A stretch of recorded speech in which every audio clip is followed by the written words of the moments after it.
ठीक है। तो अभी तक हमने फील्ड निकाला और पोटेंशियल निकाला। इलेक्ट्रिक फील्ड और इलेक्ट्रिक पोटेंशियल का क्या मतलब होता है ये हमने समझा है। तो फील्ड और पोटेंशियल दोनों का काम है किसी चार्ज के इन्फ्लुएंस को मेज़र करना। ठीक है। फील्ड एक वेक्टर क्वांटिटी है तो इन्फ्लुएंस का मेज़रमेंट फोर्स के टर्म में करते हैं इसलिए, और पोटेंशियल एक स्केलर क्वांटिटी है तो मेज़रमेंट जो है हम एनर्जी के टर्म्स में करते हैं। लेकिन दोनों का काम क्या है, इन्फ्लुएंस को मेज़र करना। तो जब दोनों एक ही काम को करते हैं तो ऑब्वियस सी बात है इनमें कोई ना कोई रिलेशन होना चाहिए। रिलेशन हमने लिखा भी हुआ है, एक बार फिर से लिख लेते हैं। क्या रिलेशन होगा कि अगर मान लीजिए किसी चार्ज पार्टिकल को हम किसी इलेक्ट्रिक फील्ड में मूव करवाते हैं, किसी चार्ज पार्टिकल को किसी इलेक्ट्रिक फील्ड में मूव करवाते हैं, एक्स एक्सिस ये वाई एक्सिस है, और मान लेते हैं स्पेस में इलेक्ट्रिक फील्ड है, और इस चार्ज पार्टिकल को हम यहाँ से यहाँ इनिशियल पॉइंट से फाइनल पॉइंट तक मूव करवाते हैं, जिसका पोजीशन वेक्टर r1 और जिसका पोजीशन वेक्टर r2 है। तो हम कैसे पोटेंशियल एनर्जी को डिफ़ाइन करते हैं? पोटेंशियल एनर्जी को डिफ़ाइन करते हैं कि delta U is equal to minus of W electrical, या is equal to minus of W electrical, और is equal to electrical force से जो वर्क डन किया है तो F electrical dot D R का integration from initial point to final point. तो ये हम वर्क पोटेंशियल एनर्जी कैसे डिफाइन करते हैं। ठीक है। जहाँ पर अगर स्पेस में इलेक्ट्रिक फील्ड ई है, और चार्ज पार्टिकल को हमने यहाँ से यहाँ तक मूव किया है क्यू बाउंड के चार्ज पार्टिकल को, तो जो इलेक्ट्रिकल फोर्स होगा वो इलेक्ट्रिकल फोर्स कितना होगा? इलेक्ट्रिकल फोर्स होगा इलेक्ट्रिक फील्ड इनटू चार्ज का जो भी अमाउंट है, चार्ज से मल्टीप्लाई कर देंगे इलेक्ट्रिक फील्ड। तो इसको हम यहाँ पर लिखें तो डेल्टा यू क्या हो जाएगा? डेल्टा यू हो जाएगा minus of Q E dot D R का integration from initial point to final point. ठीक है। तो ये पोटेंशियल एनर्जी में किसके चेंज हो रहा है? क्यू अमाउंट के चार्ज पार्टिकल का, जो चार्ज पार्टिकल है जिसका अमाउंट क्यू है उसकी पोटेंशियल एनर्जी में चेंज हो रहा है। तो यूनिट पॉजिटिव चार्ज का जो पोटेंशियल में चेंज होगा वो हम कहते हैं, पोटेंशियल एनर्जी में चेंज होगा उसको हम कहते हैं चेंज इन पोटेंशियल। इसका मतलब यूनिट पॉजिटिव चार्ज को एक पॉइंट से दूसरे पॉइंट तक ले जाएंगे तो जो भी चेंज होता है पोटेंशियल एनर्जी में चार्ज की, उसी को बोलते हैं चेंज इन पोटेंशियल। इसका मतलब डेल्टा वी होना चाहिए कितना? Delta U by Q is equal to होना चाहिए minus of E dot D R का integration from initial point to final point. तो ये रिलेशन है। अगर इसको डिफरेंशियल फॉर्म में लिखें तो डिफरेंशियल फॉर्म में रिलेशन होगा D V is equal to minus of E dot D are.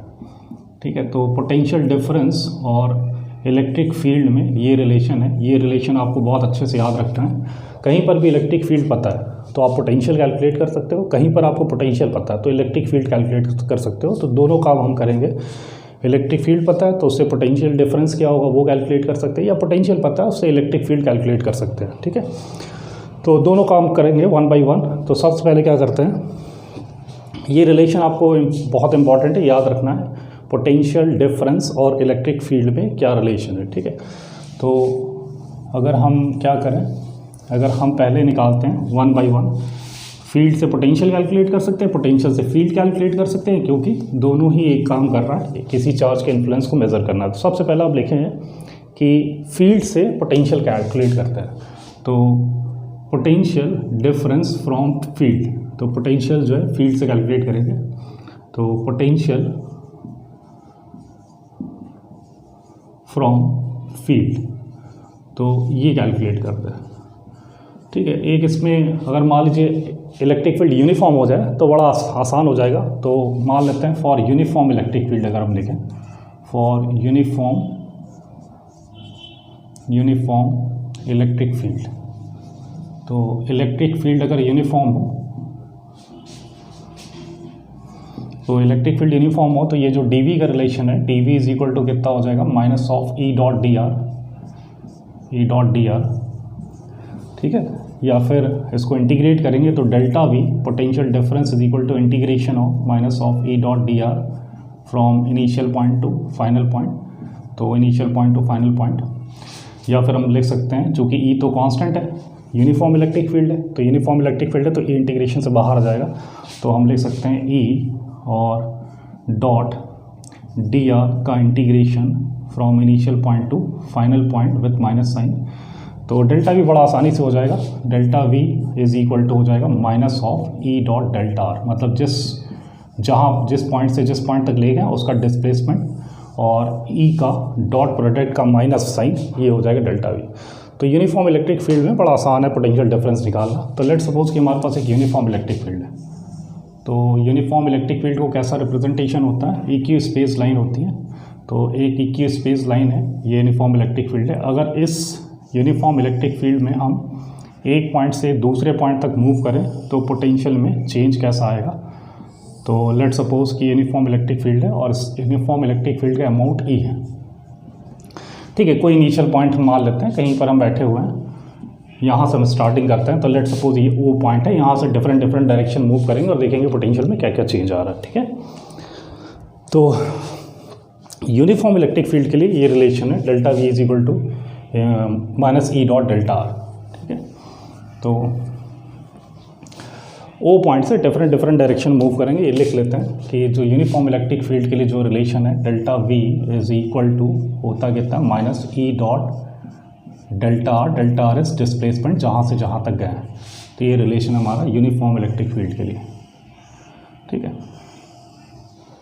Let suppose O point है, ओ पॉइंट से हम इस डायरेक्शन में मूव कर रहे हैं, इस डायरेक्शन मूव कर रहे हैं, ठीक है। इस डायरेक्शन में कोई पॉइंट ए तक जाते हैं जिसका डिस्टेंस आर है, ठीक है। या फिर हम जो है इस पॉइंट से कुछ इस डायरेक्शन में जाते हैं जिसका डिस्टेंस अगेन आर है, ये बी पॉइंट है। या फिर हम इस पॉइंट से परपेंडिकुलर डायरेक्शन मूव करते हैं जिसका डिस्टेंस भी आर है, ये पॉइंट सी है, ठीक है। इस तरीके से मूवमेंट करते हैं, तो एक मूवमेंट ओ ए हो गया, एक मूवमेंट ओ बी हो गया, एक मूवमेंट ओ सी हो गया, ठीक है। तो देखते हैं potential difference between O point और ए पॉइंट क्या होगा। तो पोटेंशियल डिफरेंस, या फिर इन जनरल पॉइंट को देख लेते हैं, मान लेते हैं हम एक ऐसे डायरेक्शन मूव कर रहे हैं जहाँ जिसका इलेक्ट्रिक फील्ड से एंगल थीटा है। तो अगर वी ओ बी लिखें, डेल्टा वी ओ बी लिखें, तो डेल्टा वी ओ बी कितना हो जाएगा minus of E dot delta R, और डेल्टा आर डिस्टेंस हो गई, तो minus of E dot delta are का इंटीग्रेशन। तो यहाँ दिख रहा है जो ओ से बी तक जा रहा है, तो जो इलेक्ट्रिक फील्ड वेक्टर है और जो डिस्प्लेसमेंट वेक्टर है उसके बीच का एंगल कितना है, थीटा है। तो यहाँ पर लिखेंगे तो ये कितना हो जाएगा, ये हो जाएगा माइनस ऑफ ई, अगर इलेक्ट्रिक फील्ड का अमाउंट ई है, डिस्प्लेसमेंट आर है और कॉस थीटा, ठीक है। तो ये हमारा किसी भी दो पॉइंट्स के बीच का पोटेंशियल डिफरेंस ऐसे हम निकाल सकते हैं, E R into cos theta. अब थीटा के डिफरेंट वैल्यू के लिए पोटेंशियल डिफरेंस डिफरेंट आएगा, ठीक है, ठीक है। तो जब भी थीटा एक्यूट होगा, if theta is acute angle, मतलब क्या, इलेक्ट्रिक फील्ड और जो डिस्प्लेसमेंट है उसके बीच का एंगल एक्यूट होगा, तो पोटेंशियल अगर हम ऐसी डायरेक्शन मूव करेंगे हर समय पोटेंशियल का क्या होगा, पोटेंशियल डिक्रीज करेगा, पोटेंशियल हर समय डिक्रीज करेगा, पोटेंशियल डिक्रीजेस, ठीक है। तो जब भी थीटा एक्यूट होगा तो पोटेंशियल डिक्रीज करेगा, और अगर थीटा एक्यूट में अगर थीटा ज़ीरो हो जाए तो potential decreases at the maximum rate. अगर थीटा ज़ीरो हो जाएगा तो ये वैल्यू क्या हो जाएगी, ये वैल्यू मैक्सिमम हो जाएगी, तो माइनस ई इंटू आर के बराबर हो जाएगा। तो पोटेंशियल डिक्रीज तो करेगा, potential decreases at maximum rate. तो मैक्सिमम रेट से पोटेंशियल डिक्रीज करेगा अगर हम theta is equal to zero ले लें। इसका मतलब अगर हम इलेक्ट्रिक फील्ड की डायरेक्शन मूव करेंगे तो पोटेंशियल का जो डिक्रीमेंट होगा वो मैक्सिमम रेट से होगा, ठीक है। और अगर हम किसी भी डायरेक्शन मूव करते हैं जिसमें थीटा एक्यूट हो, मतलब इलेक्ट्रिक फील्ड और डिस्प्लेसमेंट वेक्टर के बीच का जो एंगल है वो एक्यूट एंगल हो, तो पोटेंशियल डिक्रीज तो करेगा लेकिन वो मैक्सिमम नहीं होगा। जब इलेक्ट्रिक फील्ड की डायरेक्शन मूव करेंगे तो पोटेंशियल डिक्रीज करेगा विथ मैक्सिमम रेट। अगर हम कहें कि भाई थीटा 90 डिग्री हो जाए, इफ़ थीटा 90 डिग्री हो जाए, तो थीटा 90 डिग्री हो जाए, जैसे हमारा ये केस है ओ से लेके सी तक अगर हम जा रहे हैं तो थीटा क्या हो जा रहा है, 90 डिग्री हो जाएगा। इसका मतलब इलेक्ट्रिक फील्ड वेक्टर और डिस्प्लेसमेंट वेक्टर के बीच का एंगल 90 डिग्री है। अगर थीटा 90 डिग्री हो जाएगा तो कॉस 90 की वैल्यू 0 होती है, तो पोटेंशियल में डिक्रीमेंट ही नहीं होता, तो पोटेंशियल रिमेन्स सेम। तो potential does not change, potential does not change. तो ये स्पेशल केस है।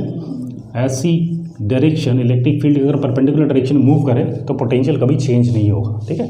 इसका मतलब अगर हम किसी चार्ज पार्टिकल को यहाँ से उठा के इस डायरेक्शन, मतलब इलेक्ट्रिक फील्ड के परपेंडिकुलर डायरेक्शन लेके जा रहे हैं, तो उस चार्ज पार्टिकल का पोटेंशियल एनर्जी चेंज नहीं होगी, क्योंकि पोटेंशियल चेंज नहीं होगा, यूनिट पॉजिटिव चार्ज का पोटेंशियल एनर्जी चेंज नहीं होगी, तो किसी क्यू अमाउंट के चार्ज की भी पोटेंशियल एनर्जी चेंज नहीं होगी। और जब पोटेंशियल एनर्जी चेंज नहीं होगी, इसका मतलब इस डायरेक्शन में मूव करवाने में कोई वर्क डन नहीं होगा, ठीक है। अगर theta, if theta is obtuse, if theta is obtuse, इसका मतलब कि हम इस डायरेक्शन मूव कर रहे हैं, कुछ ऐसा मूव कर रहे हैं, तो हमारा मूवमेंट कुछ ऐसा है। अगर इस डायरेक्शन मूव करें, इलेक्ट्रिक फील्ड से ऐसे एंगल मूव करेंगे, जो हमारा डिस्प्लेसमेंट वेक्टर और इलेक्ट्रिक फील्ड वेक्टर के बीच का एंगल होगा ऑब्ट्यूज। अगर ऑब्ट्यूज होगा तो ये कॉस थीटा क्या हो जाएगा, नेगेटिव हो जाएगा, और नेगेटिव नेगेटिव पॉजिटिव हो जाएगा। इसका मतलब डेल्टा वी क्या हो जाएगा, पॉजिटिव हो जाएगा। इसका मतलब final potential minus initial potential positive हो जाएगा। इसका मतलब क्या हुआ कि पोटेंशियल इंक्रीज करेगा, तो potential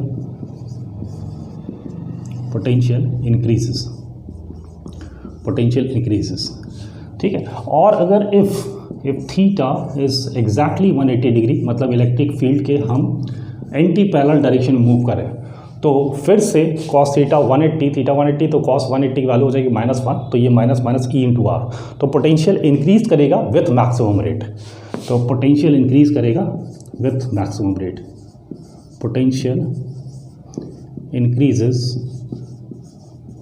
increases with maximum rate. तो पोटेंशियल जो है मैक्सिमम रेट से इंक्रीज करेगा। तो ओवरऑल का मतलब क्या है कि आप इलेक्ट्रिक फील्ड में किसी चार्ज पार्टिकल को मूव करवाइए तो ये पॉसिबिलिटी हो सकती है, ठीक है।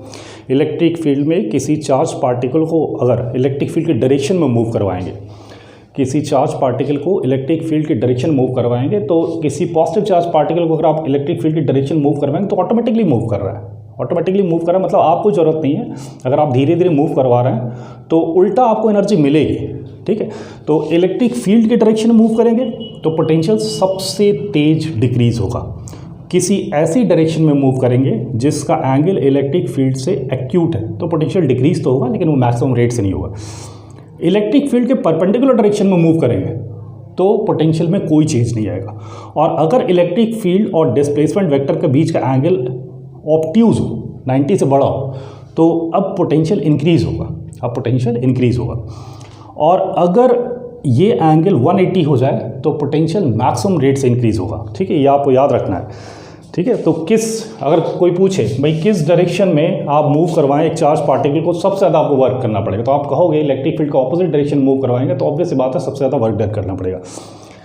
किस डायरेक्शन में आप मूव करवाएंगे तो सबसे लीस्ट वर्क डन करना पड़ेगा या वर्क डन एनर्जी मिलेगी। तो इलेक्ट्रिक फील्ड के डायरेक्शन में किसी पॉजिटिव चार्ज को मूव करवाएंगे तो आपको एनर्जी मिलेगी।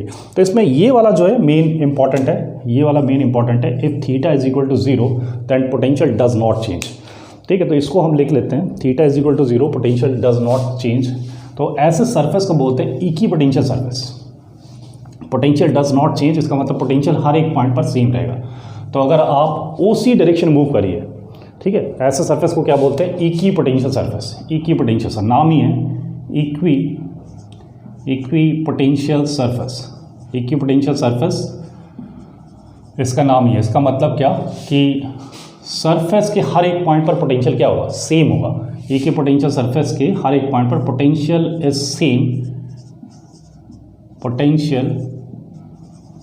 Same at all points on the potential surface। तो इक्विपोटेंशियल के सरफेस के सारे पॉइंट पर पोटेंशियल सेम होगा। तो पोटेंशियल बेसिकली होता क्या है? पोटेंशियल बेसिकली होता है यूनिट पॉजिटिव चार्ज की पोटेंशियल एनर्जी। इसका मतलब अगर इक्विपोटेंशियल सरफेस पे हम यूनिट पॉजिटिव चार्ज को मूव करवाएंगे तो उसकी पोटेंशियल एनर्जी में चेंज नहीं होगा। तो किसी भी चार्ज पार्टिकल को इक्विपोटेंशियल सरफेस पे मूव करवाएंगे तो उसकी पोटेंशियल एनर्जी में चेंज नहीं होगा। इसका मतलब कि कोई भी वर्क डन इक्विपोटेंशियल सरफेस पे, किसी चार्ज पार्टिकल को इक्विपोटेंशियल सरफेस पे मूव करवाने में कोई वर्क डन नहीं होगा, कोई वर्क डन नहीं करना पड़ता है। ठीक है, तो वर्क डन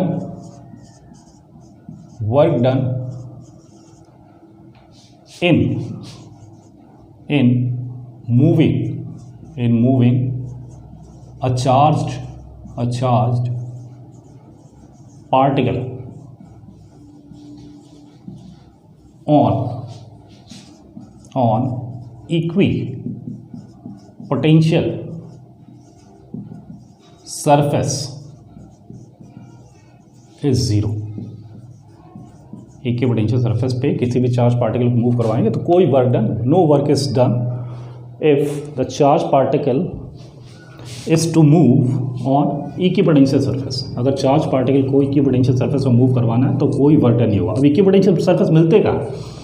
तो इक्विपोटेंशियल सरफेस मिलते क्या है? अगर पोटेंशियल अगर हम कहें कि इक्विपोटेंशियल सरफेस कहाँ मिलेंगे, तो आप कह रहे हो कि जब हम ओ से सी डायरेक्शन में जा रहे हैं, जब ओ से सी डायरेक्शन जा रहे हैं तो चूँकि डेल्टा वी होता है minus E dot delta R, और E dot delta R displacement और इलेक्ट्रिक फील्ड वेक्टर के बीच का एंगल अगर 90 डिग्री हो जाए तो डेल्टा वी ऑटोमेटिकली जीरो हो जाएगा। तो इसका मतलब अगर हम इलेक्ट्रिक फील्ड के परपेंडिकुलर डायरेक्शन मूव करें तो वो सरफेस इलेक्ट्रिक फील्ड के परपेंडिकुलर डायरेक्शन में अगर कोई सरफेस होगा वो सरफेस इक्विपोटेंशियल सरफेस होगा। तो इक्विपोटेंशियल सरफेस क्या होता है? इक्विपोटेंशियल सरफेस होगा कि a surface which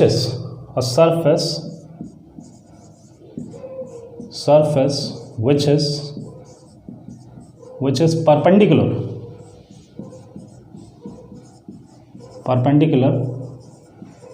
to electric field, a surface which is perpendicular to electric field, या फिर a surface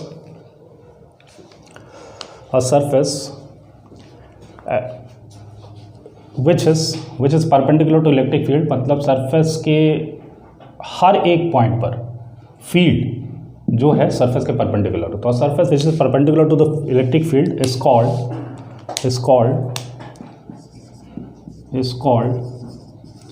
equipotential surface and potential मतलब ही क्या है? इक्विपोटेंशियल सरफेस मतलब potential is same at all the points on the surface. तो एक ऐसा सरफेस जो इलेक्ट्रिक फील्ड के परपेंडिकुलर होगा, उस सरफेस पे आप किसी भी चार्ज पार्टिकल को मूव करवाओगे तो कोई वर्क नहीं करना पड़ेगा। और दूसरी चीज़ कि उस सरफेस के हर एक पॉइंट पर इलेक्ट्रिक पोटेंशियल सेम होगा। वो सरफेस मिलेगा कैसे? वो सरफेस इलेक्ट्रिक फील्ड के परपेंडिकुलर डायरेक्शन में जो भी सरफेस बनेगा वो इक्विपोटेंशियल सरफेस है। ठीक है, तो जैसे एक पॉइंट चार्ज के लिए इक्विपोटेंशियल सरफेस क्या होगा हमने देख लिया। जैसे इक्विपोटेंशियल सरफेस इसके लिए क्या है, जो है एक यूनिफॉर्म इलेक्ट्रिक फील्ड के लिए इक्विपोटेंशियल सरफेस क्या है? तो आपको दिख रहा है यूनिफॉर्म इलेक्ट्रिक फील्ड के लिए इक्विपोटेंशियल सरफेस क्या है। अगर यूनिफॉर्म इलेक्ट्रिक फील्ड है तो इक्वी स्पेस जो लाइन है इसके लिए जो इक्विपोटेंशियल सरफेस होंगे वो क्या होंगे? तो आप कहोगे एक ऐसा सरफेस जिस सरफेस के हर एक पॉइंट पर फील्ड क्या हो, परपेंडिकुलर हो। तो आप कहोगे ये सारे सरफेस अगर हम किसी भी डायरेक्शन मूव करेंगे, अगर हम इधर मूव करते हैं या इधर मूव करते हैं या इधर मूव करते हैं, तो ये सारे प्लेन जो परपेंडिकुलर टू इलेक्ट्रिक फील्ड है इनको हम बोलते हैं इक्विपोटेंशियल सरफेस। तो ये इक्विपोटेंशियल सरफेस हो गया। ठीक है, इनके हर एक पॉइंट पर इलेक्ट्रिक फील्ड की direction perpendicular to the surface है। तो ये सारे प्लेन जो है क्या है? ये सारे प्लेन इक्विपोटेंशियल प्लेन है या इक्विपोटेंशियल सरफेस है। इसके हर एक पॉइंट पर इलेक्ट्रिक फील्ड का डायरेक्शन परपेंडिकुलर टू सरफेस है। समझ में आ रही बात? ठीक है, इस पे पोटेंशियल अलग होगा, नो डाउट। इस पे पोटेंशियल मान लेते हैं V1 है और इस पे पोटेंशियल V2 है, इन दोनों पर पोटेंशियल अलग अलग होगा, लेकिन इस प्लेन के हर एक पॉइंट पर पोटेंशियल सेम होगा। अब आपसे पूछा जाए V1 बड़ा है कि V2 बड़ा है, कौन सा बड़ा है? ठीक है, तो अब आपको पता है इलेक्ट्रिक फील्ड की डायरेक्शन हर समय higher potential to lower potential होती है। V1 is greater then V2, तो V1 V2 से बड़ा होगा। मान लेते हैं एक पॉइंट चार्ज है, इस पॉइंट चार्ज का इक्विपोटेंशियल सरफेस क्या होगा, मतलब ऐसा सरफेस जो उसके हर एक पॉइंट पर पोटेंशियल सेम रहे। तो आप कहोगे पॉइंट चार्ज की जो इलेक्ट्रिक फील्ड लाइंस हैं, तो इलेक्ट्रिक फील्ड लाइंस ऐसी होती हैं, पॉइंट चार्ज की इलेक्ट्रिक फील्ड लाइंस ऐसे होंगी। ठीक है, पॉइंट चार्ज की इलेक्ट्रिक फील्ड लाइंस ऐसी होंगी। तो एक ऐसा सरफेस बनाइए जिसके हर एक पॉइंट पर field perpendicular to the surface हो। तो आप कहोगे ये एक बनेगा क्या, कॉन्सेंट्रिक स्फेरिकल शेल्स। तो आप कहोगे कि भाई अगर हम ऐसा एक स्फीयर ड्रॉ करें, एक स्फेरिकल शेल ड्रॉ करें, तो ये क्या हुआ, इसके हर एक पॉइंट पर पोटेंशियल सेम होगा, क्योंकि हर एक पॉइंट के डिस्टेंस सरफेस से सेम है और किसी चार्ज पार्टिकल के लिए पोटेंशियल KQ/R होता है। ठीक है, तो ये सारे इसके लिए क्या है, ये सारे इक्विपोटेंशियल सरफेस है, ये सारे इक्विपोटेंशियल सरफेस है, ये सारे इक्विपोटेंशियल सरफेस है, ये सारे इक्विपोटेंशियल। ऑब्वियस बात है कि इस पे अगर ये 1 पॉइंट है, अगर इस पे कहा जाए कि भाई इस पे पोटेंशियल V1 है और इस पे पोटेंशियल V2 है, तो कौन सा बड़ा होगा? तो आप कहोगे इलेक्ट्रिक फील्ड की direction is always from higher potential to lower potential, तो V1 is greater then V2 होगा। लेकिन इस सरफेस के हर एक पॉइंट पर पोटेंशियल सेम होगा। अगर किसी चार्ज पार्टिकल को यहाँ पर भी यूनिट पॉजिटिव चार्ज का पोटेंशियल एनर्जी जो होगा, यहाँ पर भी यूनिट पॉजिटिव चार्ज की पोटेंशियल एनर्जी वही होगी। इसका मतलब एक चार्ज पार्टिकल को अगर आप इस पॉइंट से इस पॉइंट तक मूव करवाते हो, क्योंकि एक ही पोटेंशियल है, तो कोई वर्क डन आपको नहीं करना पड़ेगा। इस पॉइंट से इस पॉइंट तक मूव करवाते हो, कोई वर्क डन नहीं करना पड़ेगा। इस पॉइंट से इस पॉइंट तक मूव करवाते हो, कोई वर्क डन नहीं करना पड़ेगा। लेकिन इस पॉइंट से इस पॉइंट तक मूव करवाते हो तो वर्क डन करना पड़ेगा। ठीक है, तो ये हो गया equipotential surface of positive point charge. जैसे मान लेते हैं एक लाइन हो गया, एक लाइन चार्ज का इक्विपोटेंशियल सरफेस कैसे बनेगा, एक लाइन चार्ज का इक्विपोटेंशियल सरफेस कैसे बनेगा? ठीक है, यूनिफॉर्म इलेक्ट्रिक फील्ड का इक्विपोटेंशियल सरफेस बना दिया। मान लेते हैं एक लाइन चार्ज का इक्विपोटेंशियल सरफेस कैसा होगा। तो एक लाइन चार्ज के लिए एक बहुत ही बड़ा लाइन चार्ज है, मतलब इन्फिनिट लेंथ का लाइन चार्ज है, तो इसके लिए इक्विपोटेंशियल सरफेस कैसे होगा, तो इसके लिए फील्ड कैसे होगी? तो आप कहोगे फील्ड जो है, अगर ये इन्फिनिटी से लेकर इन्फिनिटी तक है, अगर इन्फिनिटी से लेकर इन्फिनिटी तक है, तो एक लाइन चार्ज की फील्ड होती है अवे फ्रॉम लाइन चार्ज। ठीक है, तो अगर फील्ड की डायरेक्शन लिखेंगे तो फील्ड हमारा इस तरीके से होगा। ठीक है, फील्ड इस तरीके से होगा।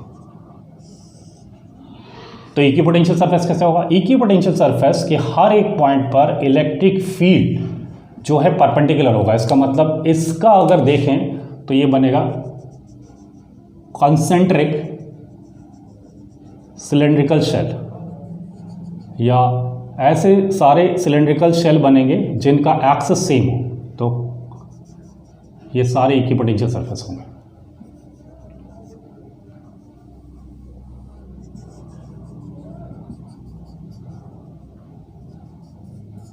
ठीक है, ये सारे इक्विपोटेंशियल सरफेस है।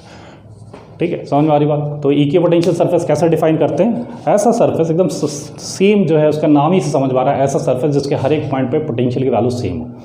ठीक है, दूसरा चीज़, इन सरफेस को कहाँ मिलते हैं? ये सरफेस ऐसे सरफेस होते हैं जिनके हर एक पॉइंट पर इलेक्ट्रिक फील्ड की डायरेक्शन सरफेस के परपेंडिकुलर हो। तीसरी चीज़, किसी भी चार्ज पार्टिकल को आप इन सरफेस पे मूव करवाएंगे, अगर किसी इक्विपोटेंशियल सरफेस पे अगर आप एक चार्ज पार्टिकल को मूव करवाएंगे तो कोई वर्क डन नहीं करना पड़ेगा, क्योंकि पोटेंशियल सारे पॉइंट पे सेम होगा, तो एनर्जी में कोई चेंज नहीं आएगा। समझ में आ रही बात? तो इक्विपोटेंशियल सरफेस हमने पढ़ लिया, और ये भी पढ़ लिया कि इलेक्ट्रिक फील्ड की डायरेक्शन में किधर मूव करेंगे तो कितना पोटेंशियल भी चेंज होगा। तो सबसे ज़्यादा पोटेंशियल में कमी आती है जब हम इलेक्ट्रिक फील्ड की डायरेक्शन में मूव करते हैं। सबसे तेज पोटेंशियल इंक्रीज होता है जब इलेक्ट्रिक फील्ड के एंटी पैरेलल डायरेक्शन में, ऑपोजिट डायरेक्शन में मूव करते हैं। ठीक है, अभी हमें निकालना है पोटेंशियल फ्रॉम फील्ड। तो एक पॉइंट चार्ज के लिए निकालते हैं। ठीक है, तो potential of a point charge, potential of a point charge. तो पॉइंट चार्ज का पोटेंशियल क्या होगा ये निकालते हैं। हमें ऑलरेडी आंसर पता है कि एक पॉइंट चार्ज का पोटेंशियल कितना होता है। अगर मान लीजिए हमारा पॉइंट चार्ज है और इससे r डिस्टेंस पे आप पोटेंशियल निकालना चाहते हैं इस पॉइंट P पे, तो कितना होता है हमें ऑलरेडी पता है। अगर ये Q अमाउंट का चार्ज है, मान लीजिए ये फिक्स्ड है, तो कितना जो है चार्ज होगा, कितना चार्ज होगा ये हमें पता चल जाएगा। ठीक है, तो कितना पोटेंशियल होगा ये हमें पता चल जाएगा। पोटेंशियल होगा Q/4πε0r, लेकिन हम इसको कैलकुलेट करेंगे with the help of electric field. देखते हैं इलेक्ट्रिक फील्ड से पोटेंशियल कैसे कैलकुलेट करते हैं। तो इलेक्ट्रिक फील्ड का फॉर्मूला या इलेक्ट्रिक फील्ड और पोटेंशियल में रिलेशन क्या है कि छोटे से डिस्प्लेसमेंट dr के लिए जो पोटेंशियल में चेंज आता है that is equal to -E.dr। तो -E.dr। लेट्स सपोज कि हमने इस पार्टिकल को यहाँ से यहाँ तक डिस्प्लेस किया है, ये dr डिस्प्लेसमेंट है, ये dr डिस्प्लेसमेंट, और यही हमें पता है कि इलेक्ट्रिक फील्ड की डायरेक्शन क्या है। इलेक्ट्रिक फील्ड की डायरेक्शन भी यही है। अगर r डिस्टेंस की बात कर रहे हैं तो इलेक्ट्रिक फील्ड की वैल्यू हो जाएगी Q/4πε0r²। तो इसका मतलब P पॉइंट से r प्लस dr तक डिस्प्लेसमेंट में चेंज इन पोटेंशियल क्या है, dv है। चेंज इन पोटेंशियल dv क्या है, change in potential for small displacement dr, तो अगर आपने इलेक्ट्रिक फील्ड की डायरेक्शन में dr डिस्प्लेसमेंट किया है तो इतना पोटेंशियल में चेंज होगा, ये होगा। ठीक है, आप देखिए हमने ऐसा डिस्प्लेस किया है कि इलेक्ट्रिक फील्ड वेक्टर और dr वेक्टर की डायरेक्शन मैच कर रही है। इसका मतलब E vector dot dr vector की वैल्यू सिंपली E dr हो जाएगी। ठीक है, तो हम इसको लिख सकते हैं dv की वैल्यू कितनी हो जाएगी, dv is equal to E vector dot dr vector की वैल्यू सिंपली E dr हो जाएगी, क्योंकि हमने डिस्प्लेसमेंट इलेक्ट्रिक फील्ड की डायरेक्शन में किया। तो ये वैल्यू आ जाएगी E इंटू क्या dr, या इज इक्वल टू आ जाएगा Q/4πε0 क्या r²dr। तो ये हमारा dv की वैल्यू आ जाएगी। ठीक है, विथ माइनस साइन। तो हमें क्या करना है, हमें निकालना है किसी इनिशियल पॉइंट r1 से किसी फाइनल पॉइंट r2 तक जाने में पोटेंशियल में चेंज क्या आएगा। तो हम इसको इंटीग्रेट कर देते हैं फाइनाइट डिस्टेंस के लिए। तो इसको इंटीग्रेट कर देते हैं, dv is equal to -Q/4πε0 dr/r² का इंटीग्रेशन। और जहाँ पर मान लेते हैं कि इनिशियल सेपरेशन या इनिशियल जो डिस्टेंस थी दैट इज r1 और उसके करस्पॉन्डिंग जो पोटेंशियल है v1 है, और फाइनल डिस्टेंस है r2 और उसके करस्पॉन्डिंग पोटेंशियल है v2। ठीक है, तो अगर इसको इंटीग्रेट करें तो कितना आएगा, v2 minus v1 is equal to Q/4πε0 हमारा कांस्टेंट है, इंटीग्रेशन से बाहर आ जाएगा। dr/r² का इंटीग्रेशन होता है -1/r, तो माइनस माइनस प्लस हो जाएगा, 1/r आ जाएगा, वैल्यू रखेंगे तो ये आ जाएगा 1/r2 माइनस 1/r1। तो अगर आपको इलेक्ट्रिक फील्ड पता है तो आप दो पॉइंट्स के बीच का पोटेंशियल डिफरेंस निकाल सकते हैं। अब दो पॉइंट्स कौन कौन से पॉइंट हैं कि एक पॉइंट है जहां पर सेपरेशन, या एक पॉइंट है जो चार्ज पार्टिकल से r1 डिस्टेंस पे है, और दूसरा पॉइंट है जो चार्ज पार्टिकल से r2 डिस्टेंस पे, उसके करस्पॉन्डिंग जो पोटेंशियल है v2 है r2 करस्पॉन्डिंग, और r1 करस्पॉन्डिंग v1 है। आपको पता है कि पोटेंशियल का एब्सोल्यूट मेजरमेंट करने के लिए आपको रेफरेंस लेवल डिफाइन करना पड़ेगा। तो आप जब तक रेफरेंस लेवल नहीं डिफाइन करोगे तब तक पोटेंशियल का एब्सोल्यूट मेजरमेंट नहीं होगा। तो यहाँ पर हम डिफाइन करते हैं रेफरेंस लेवल। तो जैसा हम पहले भी कर चुके हैं, तो रेफरेंस लेवल अगर डिफाइन करेंगे तो रेफरेंस लेवल हम मान लेते हैं कि इस चार्ज पार्टिकल से इनफाइनाइट डिस्टेंस पे जो पोटेंशियल होगा वो होगा ज़ीरो। ऑब्वियस सी बात है, चार्ज पार्टिकल से इनफाइनाइट डिस्टेंस पे जाएंगे तो उस चार्ज पार्टिकल का इन्फ्लुएंस इनफाइनाइट डिस्टेंस पे, मतलब बहुत ही लार्ज डिस्टेंस पे ऑलमोस्ट जीरो होगा, तो पोटेंशियल भी जीरो होना चाहिए। तो रेफरेंस लेवल हम कैसे डिफाइन करते हैं, लेट सपोज कि r1 हमारा r1 इज इन्फिनिटी और उसके करस्पॉन्डिंग जो पोटेंशियल है v1 इज इक्वल टू 0। तो ये हमने डिफाइन किया क्या, रेफरेंस लेवल। अगर ऐसा है तो R2 अगर R होगा, R2 is equal to R, तो VR क्या होना चाहिए, तो ये वैल्यू उसमें पुट कर देते हैं। तो V1 हमारा 0 हो गया, और जो VR है जिसको हम कह रहे हैं V2, R2 अगर R हो तो VR मतलब V2 क्या होना चाहिए, तो इसमें वैल्यू पुट कर देते हैं। तो R1 को इन्फिनिटी पुट करेंगे तो ये 0 हो जाएगा, R2 को R पुट करेंगे V1 0 हो जाएगा, तो VR आ जाएगा Q/4πε0r। तो हमने क्या सीखा, हमने सीखा अगर इलेक्ट्रिक फील्ड पता है तो आप किसी चीज़ का पोटेंशियल, उसकी मदद से पोटेंशियल कैलकुलेट कर सकते हैं, पोटेंशियल डिफरेंस कैलकुलेट कर सकते हैं। और अगर रेफरेंस लेवल डिफाइन कर दीजिए तो पोटेंशियल भी कैलकुलेट कर सकते हैं आप। समझ में आ रही बात? तो potential of a point charge is Q/4πε0 r, वो हम पहले भी निकाल चुके हैं, अब हमने इलेक्ट्रिक फील्ड की मदद से निकाला। ठीक है, मान लेते हैं कि ये पोटेंशियल कुछ चीज़ों के लिए अभी तक हमने नहीं निकाला, अब उसको इलेक्ट्रिक फील्ड की मदद से ही निकालेंगे। तो potential due to hollow sphere, तो potential due to hollow sphere, तो potential due to a hollow sphere, तो एक हॉलो स्फीयर है उसकी वजह से पोटेंशियल निकालना चाहते हैं। Potential due to a hollow sphere, तो हॉलो स्फीयर या uniformly charge hollow sphere, uniformly charged hollow sphere. ठीक है, तो हॉलो स्फीयर के लिए अभी तक हमने क्या निकाला? फील्ड निकाला, पोटेंशियल नहीं निकाला है। अभी तक हमने हॉलो स्फीयर के लिए निकाला है फील्ड, पोटेंशियल नहीं निकाला है। तो अब हम क्या निकालेंगे? पोटेंशियल निकालेंगे।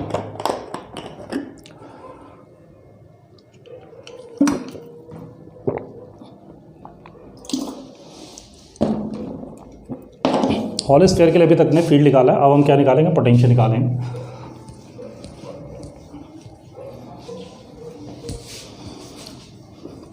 तो चूँकि अभी हमने पता किया है कि अगर एक फील्ड का एक्सप्रेशन पता हो तो आपके उसकी मदद से पोटेंशियल निकाल सकते हैं। तो हॉलो स्फीयर के लिए हमें फील्ड का एक्सप्रेशन पता है, अब हम उसकी मदद से पोटेंशियल निकालेंगे। लेट्स सपोज हमारा एक हॉलो स्फीयर है जिस पे क्यू चार्ज का डिस्ट्रीब्यूशन है। तो चार्ज चूँकि हॉलो स्फीयर है, चार्ज तो आउटर बाउंड्री पे होगा, अंदर कोई चार्ज नहीं होगा, और इस पे चार्ज है क्यू। लेट सपोज की रेडियस है r, ये हॉलो स्फीयर है, इस पे चार्ज q है, इसकी रेडियस r है। ठीक है, इस पे चार्ज q है, इसकी रेडियस r है। ठीक है, तो फील्ड का एक्सप्रेशन क्या होता है हॉलो स्फीयर के लिए? तो हम लिखते हैं electric field due to uniformly charge hollow sphere is 0 at internal point जब r is less than r हो, एंड एट एक्सटर्नल पॉइंट ये बिहेव करने लगता है एज अ पॉइंट चार्ज। तो वैल्यू आ जाती है Q/4πε0 r square if r is greater than equal to r। तो ये हमारा एक्सप्रेशन होता है फील्ड का हॉलो स्फीयर के लिए। समझ में आ रही बात? अंदर हर एक पॉइंट पर इलेक्ट्रिक फील्ड 0 है, अंदर हर एक पॉइंट पर इलेक्ट्रिक फील्ड की वैल्यू क्या होती है? 0 होती है, और बाहर ये बिहेव करने लगता है एज अ पॉइंट चार्ज। ठीक है, अगर डायरेक्शन कैसे होगी? अगर ये पॉजिटिव चार्ज होगा तो बाहर फील्ड की value away from the centre होगी, और अगर ये नेगेटिव चार्ज होगा तो बाहर फील्ड की वैल्यू होगी टूवर्ड्स द सेंटर। ठीक है, जैसा पॉइंट चार्ज होता है। ठीक है, लेकिन फील्ड लाइंस इसकी अगर लिखें तो फील्ड लाइंस कैसे बनेगी? अंदर कोई फील्ड लाइंस नहीं होगी, फील्ड लाइंस होगी सिर्फ बाहर से, यहाँ से स्टार्ट होंगी फील्ड लाइंस। ठीक है, ऐसे फील्ड लाइंस इसकी स्टार्ट होंगी, ये निकल तो यहीं से रही हैं, मतलब ऐसे होंगी। ठीक है, ऐसे फील्ड लाइंस होंगी। तो फील्ड लाइंस अंदर नहीं है, ये सीधे कहाँ से आ रही है? बाहर आ रही है, अंदर कोई फील्ड नहीं है, यहाँ से यहाँ तक कोई फील्ड नहीं है, और फिर सीधे ऐसे। तो इसकी फील्ड लाइंस ऐसे निकलेंगी, अंदर कोई फील्ड नहीं है, बाहर जा रही ये फील्ड लाइंस होंगी इसकी फील्ड लाइंस ऐसे होंगी।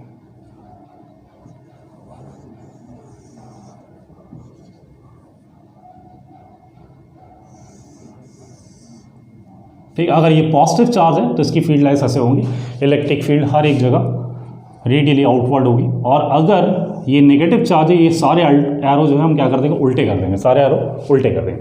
तो इलेक्ट्रिक फील्ड ही यहाँ पर नहीं है, अंदर इलेक्ट्रिक फील्ड ही गायब है। तो एक्सप्रेशन आप याद करिए, पोटेंशियल का एक्सप्रेशन क्या होता है कि किसी भी दो पॉइंट जिनके बीच का डिस्प्लेसमेंट dr है, उनके बीच का जो पोटेंशियल डिफरेंस होता है वो होता है -E.dr। अब जब चूंकि E ही 0 है, अंदर हर एक पॉइंट पर E 0 है, तो अंदर हर एक पॉइंट पर dV की वैल्यू 0 होगी। इसका एक मतलब होता है कि पोटेंशियल अंदर हर एक पॉइंट पर क्या होगा? कांस्टेंट। तो अंदर हर एक पॉइंट पर पोटेंशियल कांस्टेंट होगा। ठीक है, और कितना होगा? तो भाई जितना यहाँ पे पोटेंशियल होगा उतना ही यहाँ पे पोटेंशियल, जितना इस सेंटर पे होगा उतना ही यहाँ पर होगा, उतना ही यहाँ पर होगा, उतना ही यहाँ पर होगा, क्योंकि अंदर इलेक्ट्रिक फील्ड है ही नहीं। हर एक पॉइंट पर क्या होगा? पोटेंशियल सेम होगा। उतना ही यहाँ पर भी होगा। इसका मतलब सरफेस पे जितना पोटेंशियल है उतना ही हर एक पॉइंट पोटेंशियल होगा इंटरनल पे। और आउटर पार्ट में ये बिहेव कर रहा है एज अ पॉइंट चार्ज। और अभी अभी हमने पॉइंट चार्ज के लिए पोटेंशियल लिखा है, तो पोटेंशियल का एक्सप्रेशन क्या होगा, पोटेंशियल का एक्सप्रेशन होगा Q upon 4 pi epsilon naught R, ये पोटेंशियल हो गया ड्यू टू पॉइंट चार्ज। तो पॉइंट चार्ज की फील्ड जैसे होगी उसी तरीके से पोटेंशियल वैसे ही होगा। तो ये स्फीयर के अगर हम बाहर एक्सटर्नल पॉइंट पे जाएंगे तो एक्सटर्नल पॉइंट पर ये यूनिफॉर्मली चार्ज स्फीयर ऐसा बिहेव करने लगता है जैसा कि पॉइंट चार्ज है। तो पॉइंट चार्ज की फील्ड हो जाती है तो पॉइंट चार्ज का पोटेंशियल भी हो जाएगा। इसका मतलब एट एक्सटर्नल पॉइंट पर फील्ड की वैल्यू हो जाए, पोटेंशियल की वैल्यू ही हो जाएगा। और इंटरनल पॉइंट पर वही पोटेंशियल होगा जो कि सरफेस है, क्योंकि इंटरनल पॉइंट पर हर एक पॉइंट पर फील्ड क्या है, जीरो है। तो जो सरफेस में पोटेंशियल होगा वही यहाँ होगा, वही यहाँ होगा, वही यहाँ होगा, जैसे लिखा हुआ है, ठीक है। तो इंटरनल पॉइंट पर जो पोटेंशियल होगा that is Q upon 4 pi epsilon naught capital R is less than equal to R के लिए। तो ये पोटेंशियल का एक्सप्रेशन है, ये अभी तक हमने नहीं पढ़ा है, तो अब लिख लेते हैं कि यूनिफॉर्मली चार्ज हॉलो स्फीयर के लिए इंटरनल पॉइंट पे पोटेंशियल कांस्टेंट होता है और एक्सटर्नल पॉइंट पे पोटेंशियल ऐसा होता है जैसा कि पॉइंट चार्ज का होता है, ठीक है। अगर इसका ग्राफ बनाए, अगर पोटेंशियल का ग्राफ बनाए कि भाई इलेक्ट्रिक फील्ड का भी ग्राफ बनाया था हमने, अब दोनों ही बना लेते हैं। इलेक्ट्रिक फील्ड का ग्राफ और पोटेंशियल का ग्राफ कैसा होगा, तो इलेक्ट्रिक फील्ड का ग्राफ कैसा होगा कि एक एक्सिस पे अगर हम इलेक्ट्रिक फील्ड को बनाने की कोशिश करें और एक एक्सिस पे हम बनाने की कोशिश करें कि डिस्टेंस फ्रॉम सेंटर, तो हमें पता है कि electric field up to surface up to R is equal to R कोई इलेक्ट्रिक फील्ड नहीं होती। तो यहाँ तक तो इलेक्ट्रिक फील्ड होती है जीरो। इलेक्ट्रिक फील्ड पहली बार अपीयर होती है सरफेस पे और सरफेस के बाहर इलेक्ट्रिक फील्ड होती है। तो यहाँ तक तो कोई इलेक्ट्रिक फील्ड नहीं, पहली बार इलेक्ट्रिक फील्ड अपीयर होगी कहाँ पर, सरफेस पे, ठीक है। तो पहली बार इलेक्ट्रिक फील्ड अपीयर होगी सरफेस पे, और सरफेस पे इलेक्ट्रिक फील्ड सडनली कितनी आ जाती है, Q upon 4 pi epsilon naught R square, और उसके बाद ये डिक्रीज होता हुआ इनफाइनाइट पे जाके जीरो हो जाता है। तो ये है इलेक्ट्रिक फील्ड वर्सेस डिस्टेंस का graph for uniformly charge hollow sphere. Potential का ग्राफ कैसा होगा, अगर पोटेंशियल का ग्राफ बनाए तो पोटेंशियल अंदर के हर एक पॉइंट पर जहाँ पर इलेक्ट्रिक फील्ड क्या है, जीरो है, या फिर जहाँ पर इलेक्ट्रिक फील्ड सरफेस के परपेंडिकुलर है, उन सारे पॉइंट पर पोटेंशियल क्या होता है, सेम रहता है। तो पोटेंशियल अगर लिखें तो यहाँ पर पोटेंशियल कुछ दूर तक कांस्टेंट है, तो कुछ दूर तक कांस्टेंट है, कहाँ तक, जब तक हम सरफेस पे ना पहुँचे तब तक ये कांस्टेंट है, तब तक कांस्टेंट है जब तक हम सरफेस पे नहीं पहुँचेगा, और उसकी वैल्यू होती है Q upon 4 pi epsilon naught R, और फिर इसके बाद ये डिक्रीज होने लगता है। तो ये पोटेंशियल का ग्राफ है, ये इलेक्ट्रिक फील्ड का ग्राफ है due to uniformly charge hollow sphere, ठीक है। तो ये हमने अभी तक नहीं पढ़ा था। क्या नहीं पढ़ा था, हमने ये पढ़ा था लेकिन हमने ये नहीं पढ़ा था। अब ये याद रखिएगा कि potential uniformly charge hollow sphere के लिए कैसे कैलकुलेट करते हैं, ठीक है। अब यूनिफॉर्मली चार्ज हॉलो स्फीयर के बाद आता है कि सॉलिड स्फीयर। तो बार बार मैं कहता हूँ कि सॉलिड स्फीयर कैसा होना चाहिए, तो potential due to uniformly charged solid sphere, solid sphere. तो सॉलिड स्फीयर जो है हमारा कैसा होना चाहिए, तो सॉलिड स्फीयर आपको पता है होना चाहिए नॉन कंडक्टिंग। अगर ये कंडक्टिंग हो गया, बार बार ये बताता हूँ मैं, अगर ये कंडक्टिंग हो गया तो कंडक्टिंग का मतलब क्या है, किसी भी कंडक्टर के बॉडी पर चार्ज नहीं किया जा सकता। इसका मतलब जब भी कंडक्टर के इंटरनल पॉइंट पे आप चार्ज दोगे वो चार्ज सारा का सारा कहाँ पर आ जाएगा, आउटर सरफेस पर आ जाएगा। अगर मैं इसकी जगह ऐसा लिख दूँ potential due to uniformly charge solid spheres plus conducting, तो यही केस बन गया। फिर इसका मतलब कि सरफेस जितना चार्ज होगा वो कहाँ पे आएगा, सरफेस पे। अगर आपको पूरी इंटरनल बॉडी अंदर भी चार्ज देना है तो चार्ज कैसा होना चाहिए, वो बॉडी कैसी होनी चाहिए, बॉडी होनी चाहिए नॉन कंडक्टिंग।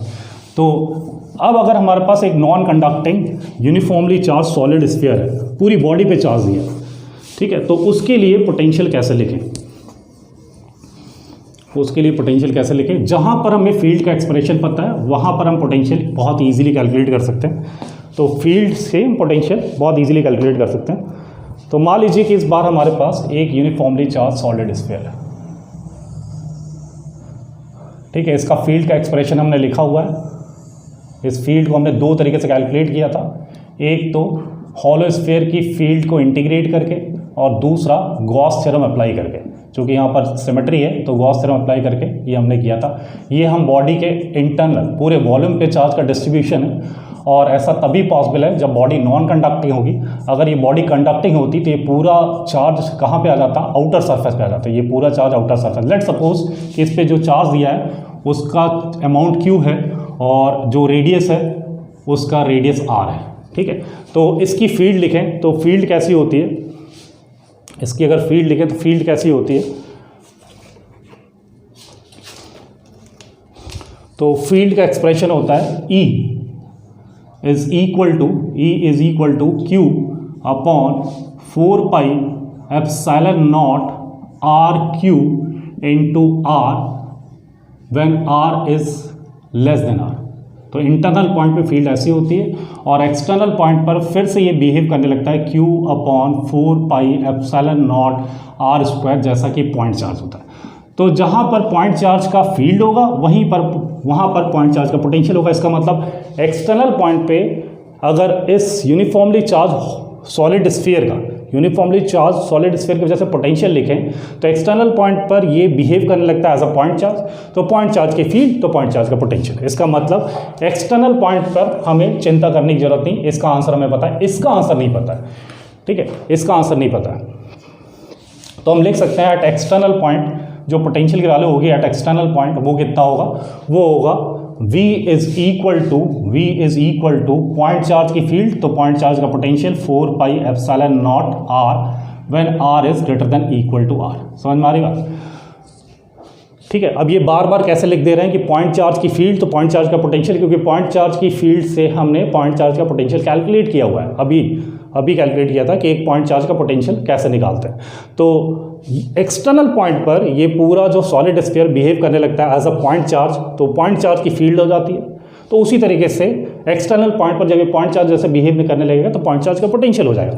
इससे हमने पता किया कि भाई अगर एक्सटर्नल पॉइंट पर पोटेंशियल ये है तो सरफेस पे भी पोटेंशियल क्या होगा, V एट सरफेस या V एट सरफेस पे पोटेंशियल होगा Q upon 4 pi epsilon naught R। तो सरफेस पे पोटेंशियल होगा ये हमारा काम का है, क्योंकि आपको याद है इलेक्ट्रिक फील्ड से जब हम पोटेंशियल कैलकुलेट करते हैं तो हमें पोटेंशियल डिफरेंस मिलता है। पोटेंशियल डिफरेंस में हम एक या तो रेफरेंस लेवल डिफाइन करते हैं या तो एक जगह का पोटेंशियल पता हो तो दूसरी जगह का पोटेंशियल कैलकुलेट कर लेंगे, तो पोटेंशियल डिफरेंस मिलता है। तो एब्सोल्यूट पोटेंशियल निकालने के लिए हमको रेफरेंस लेवल डिफाइन करना पड़ता है या फिर एक जगह का पोटेंशियल पता हो तो दूसरी जगह का पोटेंशियल कैलकुलेट कर सकते हैं। तो हमें एक जगह का पोटेंशियल पता है, हमें पता है सरफेस पे पोटेंशियल कितना है और हम इंटरेस्टेड हैं कि सेंटर से कुछ दूर P पॉइंट पे, ये सरफेस पे पोटेंशियल हमें पता है, ये सेंटर हो गया, तो सेंटर से कुछ दूर R डिस्टेंस दूर P पॉइंट पर पोटेंशियल क्या होगा। तो अगर हम P से थोड़ा सा डिस्प्लेस करें तो इस dr डिस्प्लेसमेंट के लिए, क्योंकि P पर इलेक्ट्रिक फील्ड हमें पता है, P पर इलेक्ट्रिक फील्ड इस डायरेक्शन में होगी, उसकी वैल्यू दिया हुआ है, और इलेक्ट्रिक फील्ड के डायरेक्शन में अगर dr डिस्प्लेस करें तो change in potential for dr displacement from point P is equal to dV is equal to क्या हो जाएगा, minus of E dot dr। जहाँ पर E की डायरेक्शन में ही हमने डिस्प्लेस किया है तो इसको हम लिख सकते हैं कि minus of E into dr, ठीक है। जहाँ पर E की वैल्यू ये, तो इसका मतलब dV की वैल्यू हो जाएगी dV इज इक्वल टू कितना, dV is equal to minus of Q R upon 4 pi epsilon naught RQ into dr, ठीक है।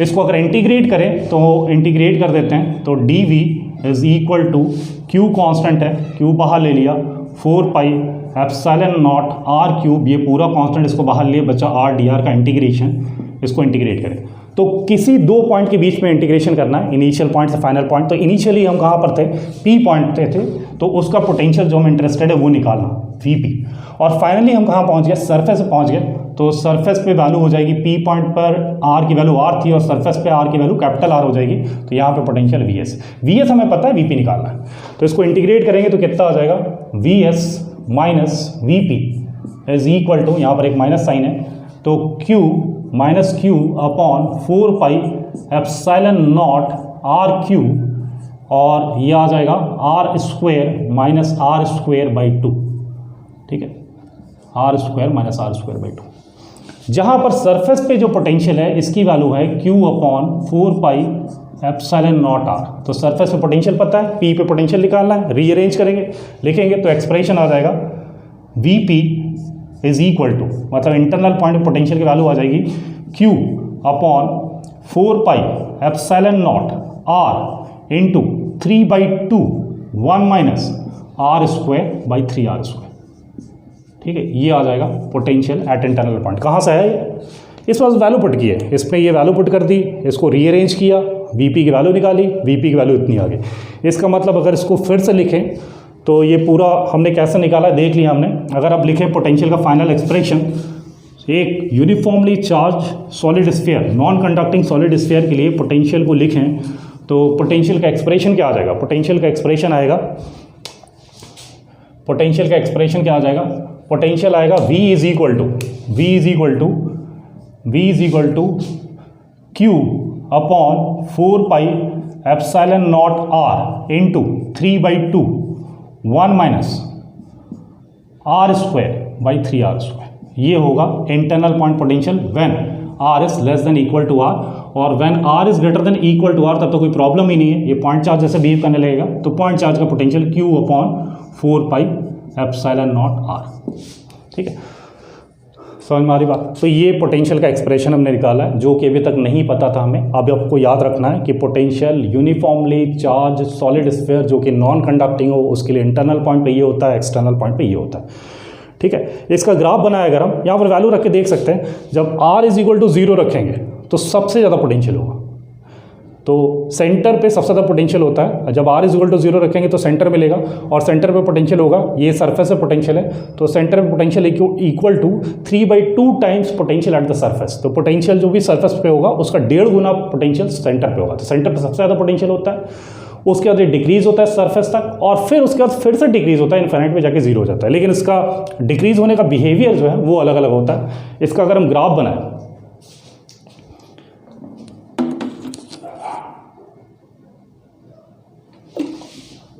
इसका अगर हम ग्राफ बनाएं कि भाई इलेक्ट्रिक फील्ड का ग्राफ कैसा होगा और पोटेंशियल का ग्राफ कैसा होगा, और इसका ग्राफ बनाएं, तो इलेक्ट्रिक फील्ड का ग्राफ तो पहले भी देख चुके हैं, एक बार फिर से बना लेते हैं। तो इलेक्ट्रिक फील्ड का ग्राफ कैसा होगा और पोटेंशियल का ग्राफ कैसा होगा?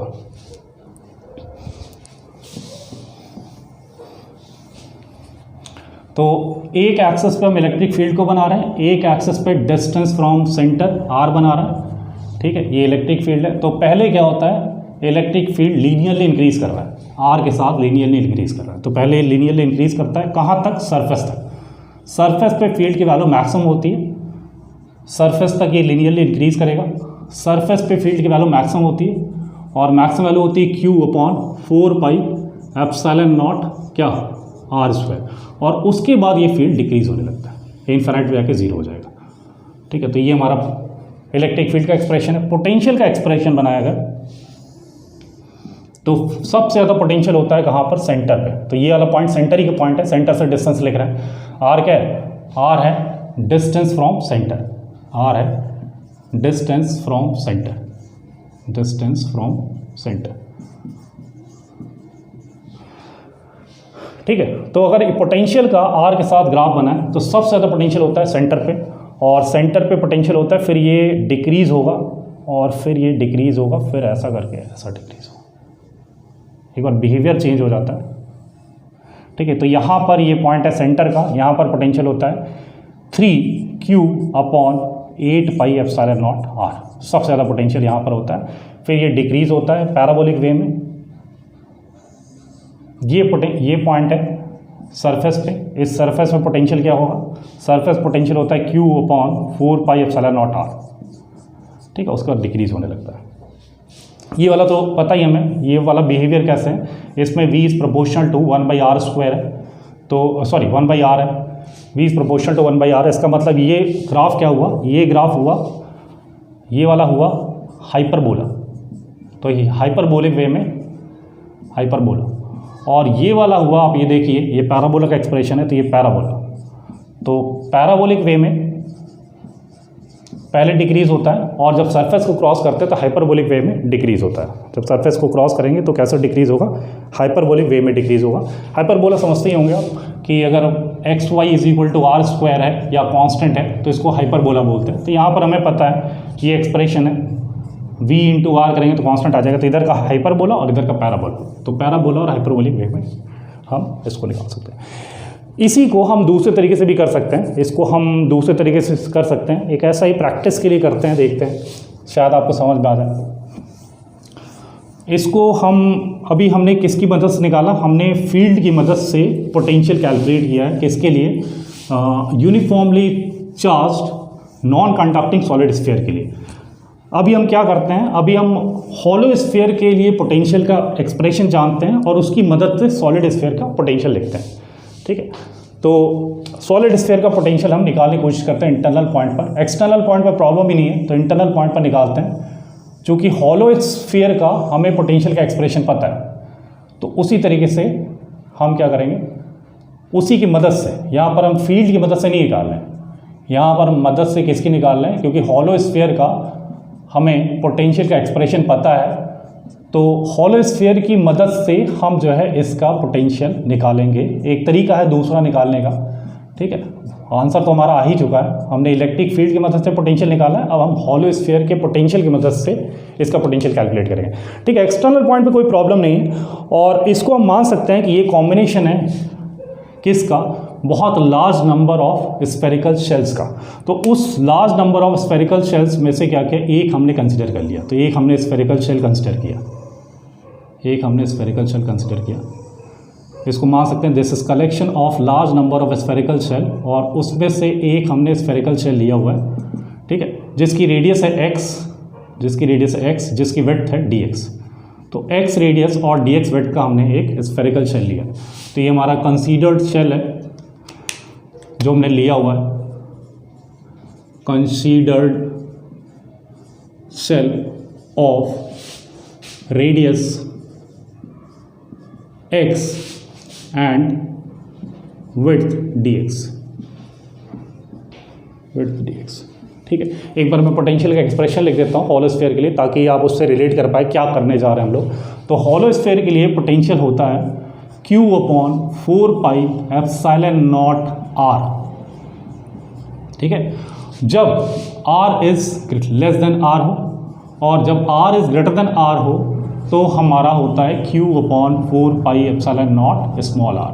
ठीक है, तो अंदर हर एक पॉइंट में पोटेंशियल कांस्टेंट होता है और बाहर ये पॉइंट चार्ज जैसा बिहेव करने लगता है। ठीक है, तो हमें मान लेते हैं कि हमें जो है किसी पॉइंट पर निकालना है, तो हमें एक पॉइंट पर निकालना है, ये पॉइंट है, इस पॉइंट P पर हमें पोटेंशियल निकालना है। तो P पॉइंट पर अगर गौर करिए तो कुछ ऐसे स्फेरिकल शेल्स होंगे, ये सारे इसको माना है हमने, इसको combination of large number of shells of variable radius. अगर P पॉइंट पर कॉन्सेंट्रेट करिए तो आप देखेंगे कि कुछ तो ऐसे शेल्स होंगे जिनकी रेडियस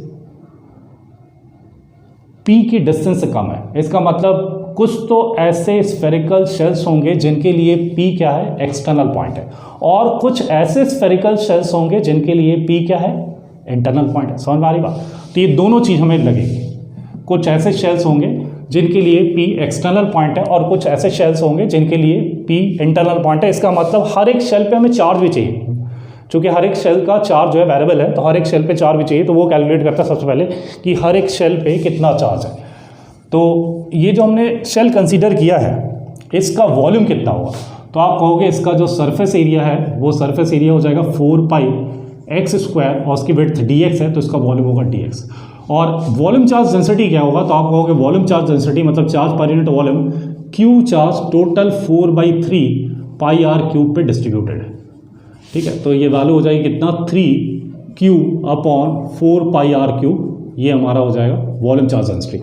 तो यूनिट वॉल्यूम पे इतना चार्ज है, तो इतने वॉल्यूम पे कितना चार्ज होगा, तो हर एक स्फेरिकल शेल पे कितना चार्ज होगा, वो हो जाएगा इन दोनों का मल्टीप्लिकेशन 4πx² dx इंटू कितना 3Q/4πr³।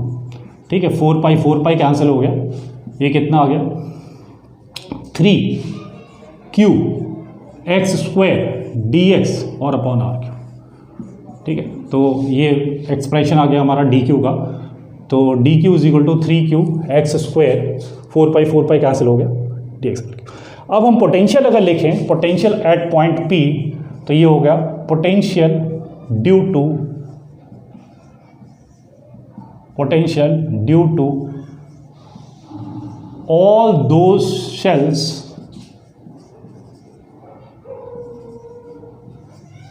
for which उनका जो रेडियस है, रेडियस हमने x माना है, for which x is less than r, और plus potential due to all those shells for which जिनके लिए P पॉइंट इंटरनल पॉइंट है, तो जिनके लिए, इसका मतलब कि P पॉइंट इंटरनल पॉइंट है, मतलब उनकी रेडियस P से एक्सीड कर रही है, तो इसका मतलब x is greater than r। ठीक है, तो potential due to all those shells for which x is less than r, इसका मतलब P point is external point, तो P point is external point, तो यहाँ पर ये बिहेव करने लगेगा एज अ पॉइंट चार्ज। तो हर एक शेल का पोटेंशियल लिखेंगे तो कितना होगा, D Q upon 4 pi epsilon not into जो डिस्टेंस है वो डिस्टेंस इज आर। ठीक है, और इसको इंटीग्रेट कर देंगे, और प्लस यहाँ पर अगर हम लिखेंगे तो इसके लिए पोटेंशियल इंटरनल पॉइंट पे पोटेंशियल कांस्टेंट होता है, इंटरनल पॉइंट पे पोटेंशियल कांस्टेंट होगा, तो इन सारे शेल्स के लिए पोटेंशियल लिखेंगे तो d Q upon 4 pi epsilon naught और इनटू क्या, रेडियस, जो उसकी रेडियस है ना, अभी लिखा था एक्सप्रेशन, उसका इंटीग्रेशन।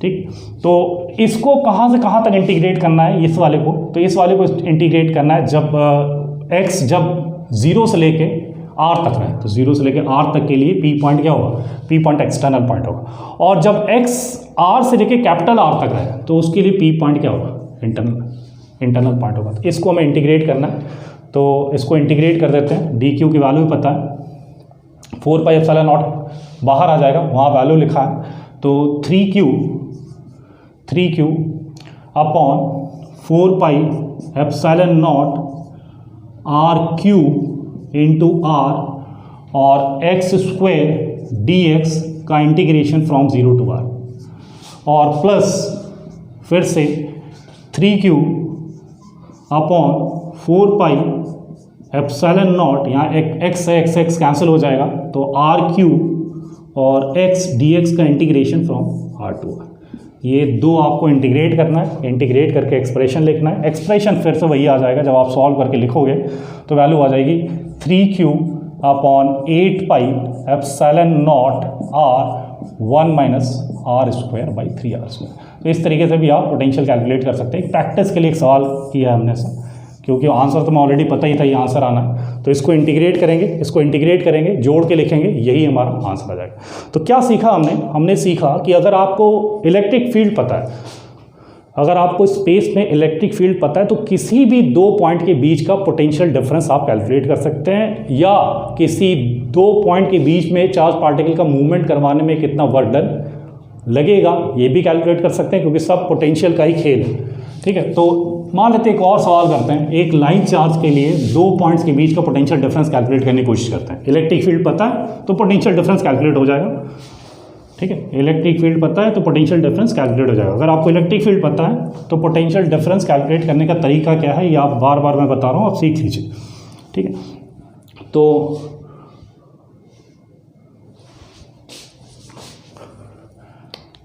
मान लेते हैं कि हमें एक एग्जांपल करना है जिसमें दो पॉइंट्स का बीच का पोटेंशियल डिफरेंस निकालना है, और दो पॉइंट्स जो है हमारे पास लाइन चार्ज से R1 और R2 डिस्टेंस पे है। तो ये इन्फिनिट लेंथ का लाइन चार्ज है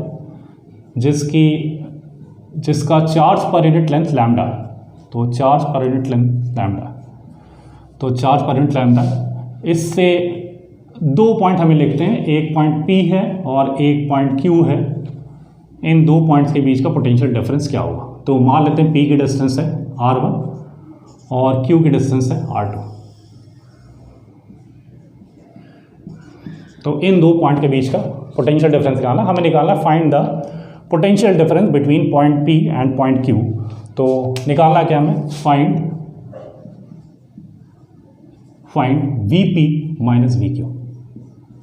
तो Q और P के बीच का पोटेंशियल डिफरेंस आपको कैलकुलेट करना है। समझ में आ रही बात? अगर आपको इलेक्ट्रिक फील्ड का एक्सप्रेशन पता है तो पोटेंशियल डिफरेंस आपको कैलकुलेट करने में कोई दिक्कत नहीं होगी। ठीक है, तो अब ये बताइए, थोड़ा सा सोचिए आप, P पॉइंट का पोटेंशियल ज़्यादा है कि Q पॉइंट का पोटेंशियल ज़्यादा है? किसका पोटेंशियल ज़्यादा है? आपको इस चीज़ में कभी कंफ्यूज नहीं होना।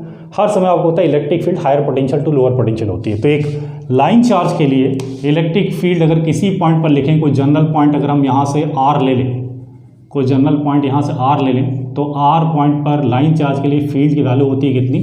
Lambda upon 2 pi epsilon naught R। ये होता है electric field.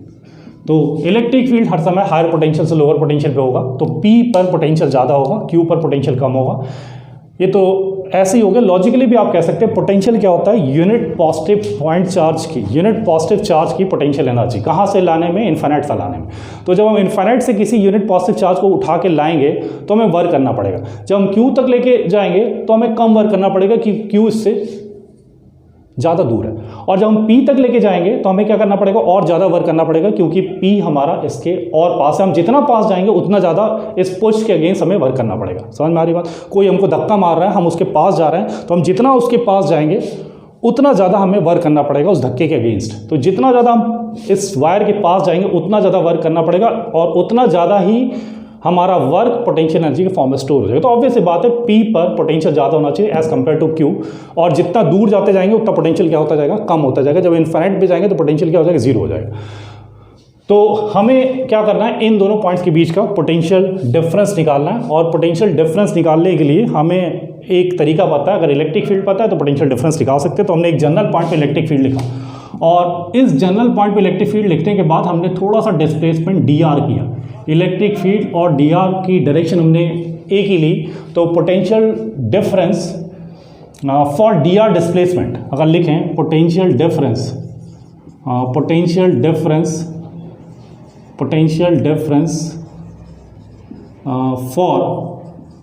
For dr displacement, तो dr डिस्प्लेसमेंट के लिए अगर पोटेंशियल डिफरेंस लिखें तो potential difference for dr displacement dv is equal to क्या होगा? Minus of E dot dr। चूँकि हमने E की डायरेक्शन और dr की डायरेक्शन सेम ही लिए, हमने क्या कहा है कि हम इधर से इधर लेके जा रहे हैं। ठीक है, अगर हम इधर से इधर लेके भी जा सकते हैं, कोई दिक्कत नहीं, मैथमेटिकल है। इधर से इधर लेके जाएंगे तो E वेक्टर और डॉट dr वेक्टर हो जाएगा माइनस E dr, और इधर से इधर लेके जाएंगे तो E वेक्टर और डॉट dr वेक्टर हो जाएगा सिंपली E dr।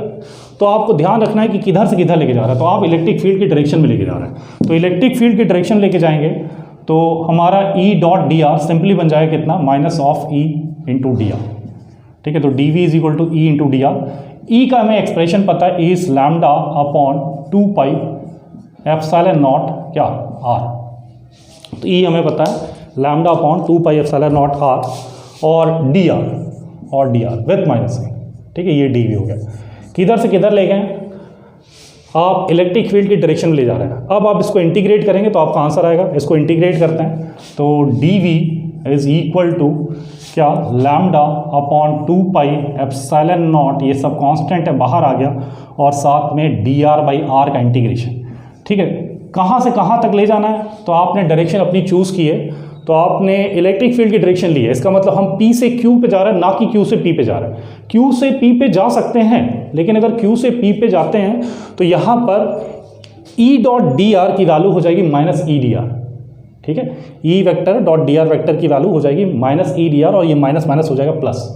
अभी हम इलेक्ट्रिक फील्ड की डायरेक्शन जा रहे हैं, तो E vector dot dr vector को हमने सिंपली क्या लिखा? E डॉट dr को E dr लिखा। अगर dr वेक्टर हमारा इलेक्ट्रिक फील्ड के ऑपोजिट होता तो हम लिखते E डॉट dr को माइनस E dr, और ये प्लस हो जाता। इसका मतलब हमें पता है डायरेक्शन किधर है। डायरेक्शन है P टू Q, तो P पहले पड़ेगा, R1 पहले पड़ेगा, R2 बाद में पड़ेगा।